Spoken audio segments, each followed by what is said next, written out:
Est-ce qu'il faut être un influenceur sur les réseaux sociaux pour réussir à faire du coaching en ligne? Ça va être le sujet de cette nouvelle vidéo. Abonne-toi de suite à la chaîne YouTube si ce n'est pas encore fait pour ne pas manquer les prochaines vidéos autour du web marketing et du coaching en ligne.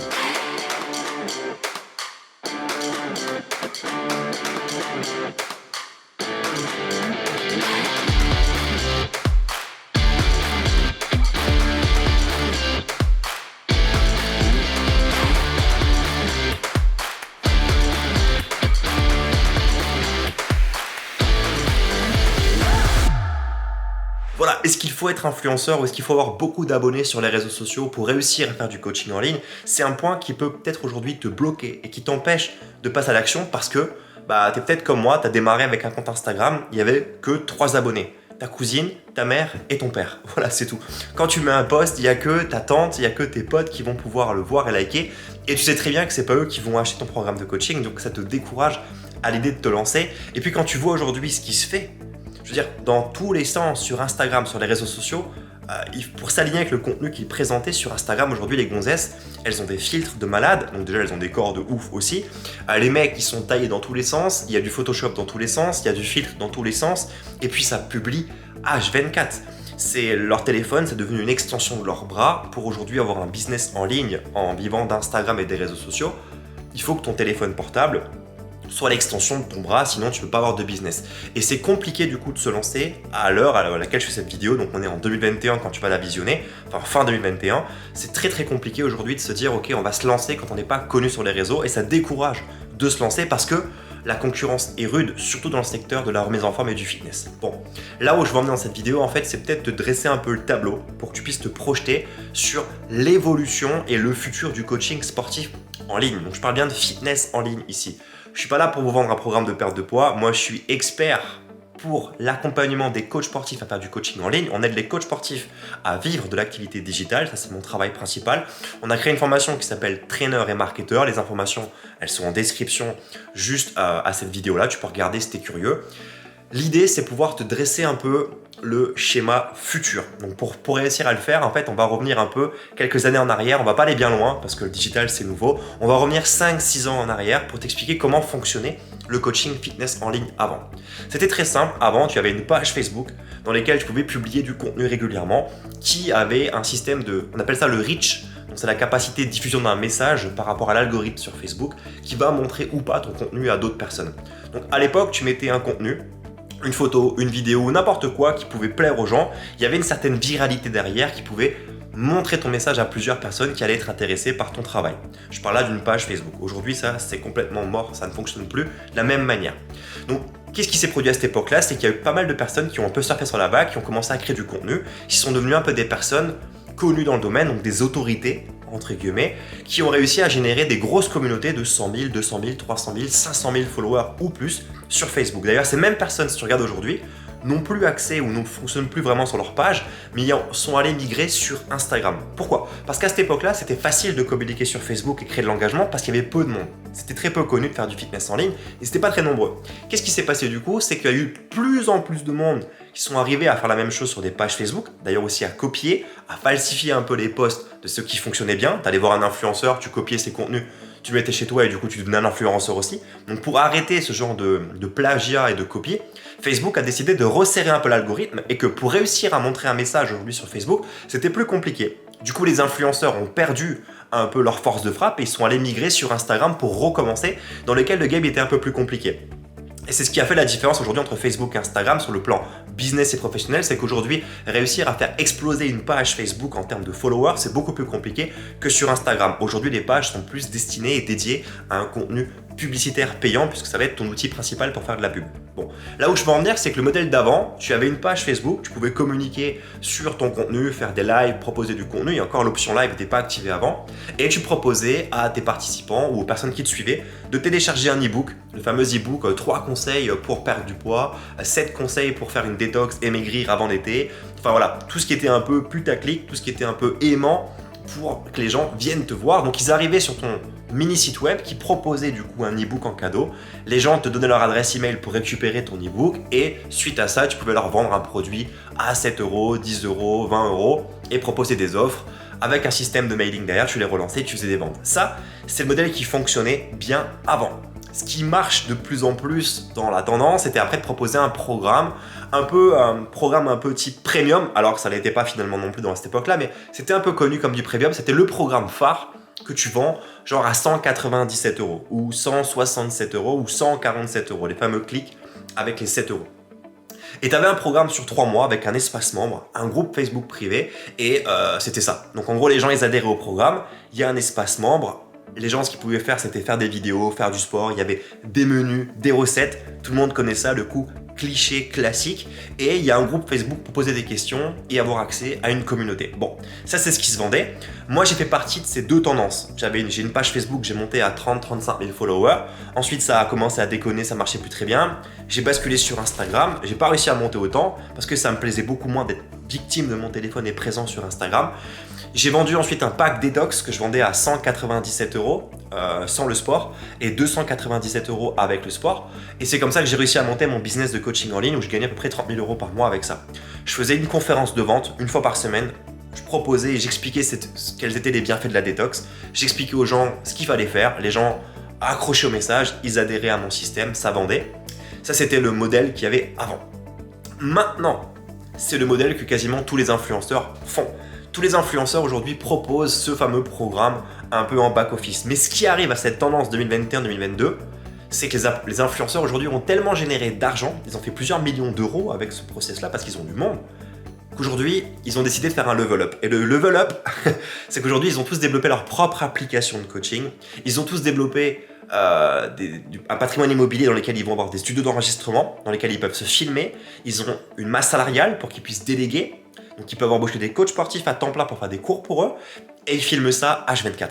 Ils font du contenu de très haute qualité dans des studios avec de l'équipement professionnel pour se filmer, d'une qualité que toi et moi, quand on démarre sur le coaching en ligne, on ne peut pas espérer faire mieux. Toi, tu viens avec ton téléphone, tu fais une story. Eux, ils ont fait ça avec du matériel professionnel, dans un studio, dans un cadre de dingue, que tu ne peux pas égaler. Donc ça décourage pour se lancer. Et qu'est-ce qu'il faut aujourd'hui flairer là-dedans? C'est que soit tu vas te noyer dans cet océan rouge, faire la concurrence avec des influenceurs qui sont en place depuis plus longtemps que toi, qui ont une communauté qui est plus forte que toi, et du coup, qu'est-ce qu'on va dire de toi? On va dire, ah, tu fais du coaching en ligne, ah, mais tu fais comme Thibaut Geoffrey, ah, tu fais comme Thibaut InShape, ah ouais, tu fais comme Sissi Mua. Voilà, on va dire ça, tu vois, de toi, alors que c'est pas ce que tu fais, tu vois, et de toute façon, même si tu le faisais bien, pour réussir à les égaler et être autant connu qu'eux, il faudrait énormément de temps, énormément d'inertie et énormément de budget publicitaire pour réussir à te faire atteindre leur niveau. Donc c'est un marché aujourd'hui qui devient un peu utopique. C'est difficile à aller sur ce terrain-là. En réalité, si tu maîtrises un peu le web marketing et les techniques de publicité, tu pourrais le faire en 3-4 ans en mettant un très très gros budget pub quotidien pour réussir à les égaler. Mais encore une fois, ils étaient là avant toi, donc c'est compliqué de venir t'égaler sur ce statut. Donc comment faire aujourd'hui quand tu veux faire du coaching en ligne, aider les gens à perdre du poids, à prendre de muscle ou à atteindre un objectif fitness, alors que ce marché est en place et commence à être de plus en plus saturé. Tu l'as peut-être vu, et moi j'en vois plein des coachs qui démarrent par eux-mêmes, qui achètent des petites formations à droite et à gauche pour vendre du coaching en ligne. Ils le font avec un groupe Facebook, ils le font avec un tunnel de vente. Ils arrivent à gagner 1000, 2000, 3000 euros par mois et au bout d'un an, ils se pètent la gueule, ils s'essoufflent parce qu'ils se font manger par les influenceurs qui sont beaucoup plus puissants et plus en place. Pourquoi? Parce que le marché prend cette tendance et nos futurs clients trouvent toujours que c'est de plus en plus cher d'acheter du coaching. Même des influenceurs aujourd'hui qui proposent des prestations de qualité se retrouvent à avoir du feedback pour dire que c'est cher ce qu'ils proposent. Je veux dire, il y a des influenceurs qui proposent des applications à moins de 8 euros par mois pour un travail de dingue qui a été fait en termes de logistique, de moyens. Je parle même pas de contenu, je parle juste de moyens logistiques et des gens trouvent ça cher.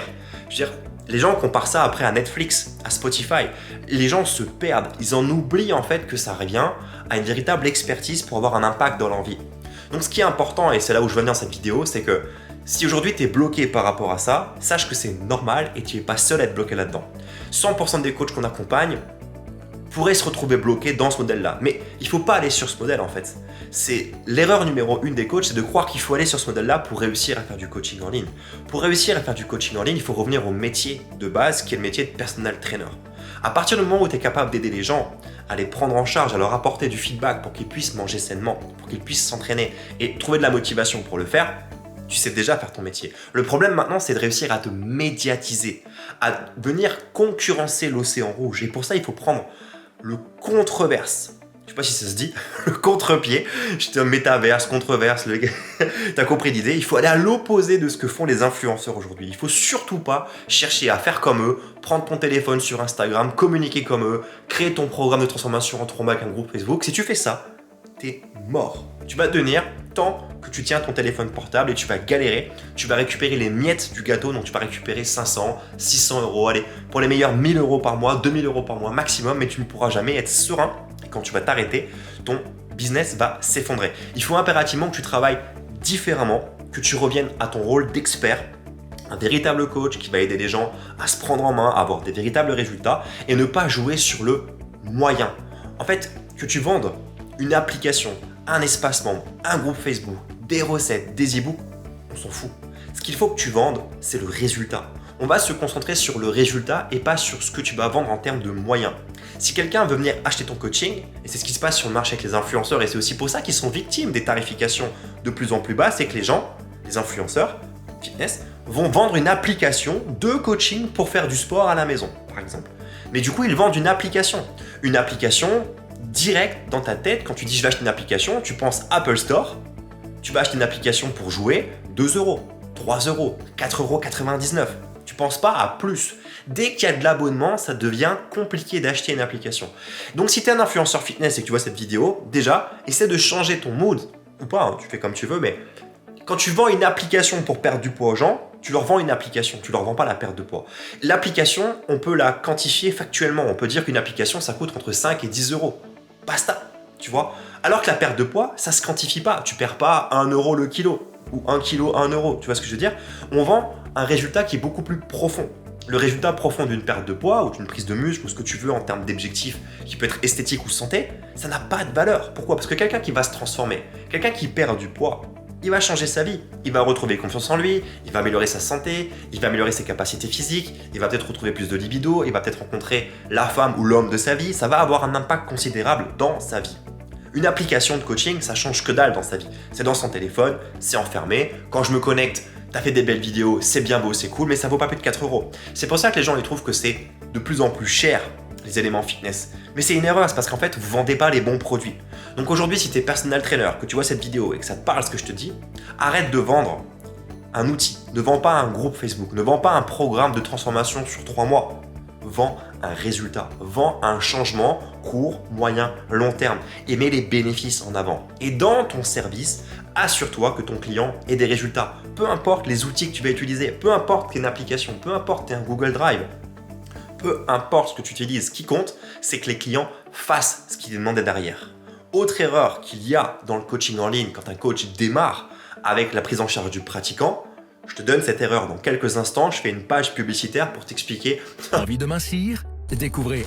Je plaisante, j'ai rien à vendre dans cette vidéo. Par contre, si tu es intéressé, que tu veux te lancer, que tu es perdu, regarde dans la description de cette vidéo, il y a un lien pour que tu puisses faire une formation gratuite, une formation de 14 jours pour t'apprendre à créer ton mini-site de coaching sportif en ligne, avoir les bases et le b.a.-ba du coaching pour que tu puisses démarrer à générer tes premières sources de revenus. On a aussi un groupe Facebook dans lequel on a regroupé des coachs sportifs qui sont spécialisés dans le coaching en ligne. Tout ça, c'est en description à cette vidéo.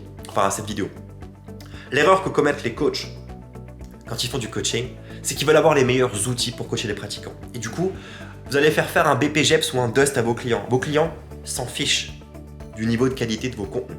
Pourquoi? Parce qu'un client, quand tu lui expliques qu'il faut lever la poitrine sur un squat, il croit déjà que c'est un conseil révolutionnaire. Quand tu lui expliques qu'il faut mettre un petit peu de citron dans de l'eau tiède le matin pour se désaltérer et s'hydrater et faire le plein de vitamine C, pour lui, c'est le conseil du siècle. Les gens n'ont pas votre niveau d'expertise. Il y a des gens qui sont capables d'aller dans une salle de fitness, dans une piscine, prendre une frite en mousse, la lever et faire olé olé olé olé olé pendant 1 heure et faire hey hey hey pendant 1 heure et ils vont rentrer à la maison et dire qu'ils ont fait du sport. S'il y a des gens qui peuvent croire ça et s'il y a des gens qui peuvent faire ça, croyez-moi, c'est que les gens n'ont pas compris comment fonctionne l'industrie du fitness aujourd'hui. Les gens n'ont pas compris comment faire pour avoir des vrais résultats. Vous devez vous concentrer sur la prise en charge du pratiquant et les résultats des gens. L'action de vos clients est plus importante que l'information de vos clients. Retenez bien ceci. Faites passer les gens à l'action et ne noyez pas dans l'information. Voilà, c'était Michel Baudin pour Trainer Marketer. Likez, abonnez-vous. Je vous dis à plus dans une prochaine vidéo. Ciao.